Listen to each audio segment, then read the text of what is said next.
তোমার সঙ্গে দেখা আমার প্রথম এবং শেষ ঢাকা থেকে জামালপুরগামী চলন্ত ট্রেন বলাকার প্রথম শ্রেণীর কামরায়। স্মৃতি শুধু আছে, আজ তুমি নেই। নামটাও মনে আছে, চামেলি। চেহারাটা ভাষা ভাষা আবছা এখন, সিনেমার নায়িকার মতো উন্নত নাসিকা, সৌম্যকান্ত নিরীহ অবয়ব। হয়তো ভালো লেগে গিয়ে থাকবে আমার কবিতার মনটাকে, কিংবা অন্য কিছু। 2.5 ঘন্টা তোমাকে নিয়েই ছিল গল্পে কাটানো 28 বছর আগের একটি দিন। আমার মধ্যে কি তুমি দেখেছিলে জানি না, হয়তো জানা হবেও না আর কখনোই। এখন আর কৌতূহল নেই, শুধু স্মৃতি। আমি সেদিন ছিলাম ভ্রাম্যমাণ টিকিট পরিদর্শক। বলেছিলাম, টিকিট ম্যাডাম। তুমি শুধু ফ্যাল ফ্যাল করে দেখছিলে আমার চোখ। বলেছিলে, আপনি কবিতা লেখেন? আপনি কবি? অনেক কথার পর এও জানতে চেয়েছিলে আমি কি কাউকে ভালোবাসি। বলেছিলাম, জীবনে একটি ইন্দ্রের সাক্ষাৎ হলো না, তার আবার রাজলক্ষ্মী।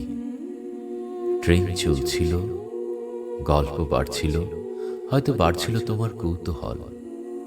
এক সময় অসমাপ্ত প্রশ্নের মোহনায় থেমে গেল ট্রেন ময়মনসিংহে। আমাকে নামতে হলো।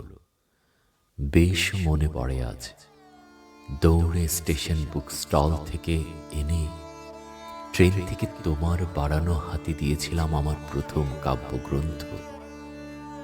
ছেড়ে দিল ট্রেন, দূরে মিলিয়ে গেলে ট্রেন এবং তুমি। কিন্তু না, 7 দিনের মাথায় চিঠি, অসমাপ্ত প্রশ্নের বাকিটুকু। হয়তো কোনো রাজলক্ষ্মী দুয়ারে দাঁড়ায় টোকা দেবার অপেক্ষায় আছে, ইত্যাদি।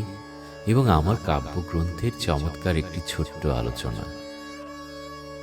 এরপর শেষ প্রশ্ন, ঘরে কে কে আছে আপনার? উত্তরে জানিয়েছিলাম, সম্পন্ন সুখী সংসারে আছে সকলেই আমার। তোমাকে নিয়ে গল্প আমার এখানেই শেষ হতে পারত চামেলি, কিন্তু কোন সূক্ষ্ম ভালোবাসায় তুমিই বাড়ালে খানিক 2.5 মাস পর। আচম্বিতে জানালে আমায় কলিগ বন্ধুর মুখে, বলবেন চামেলির বিয়ে হয়ে গেছে।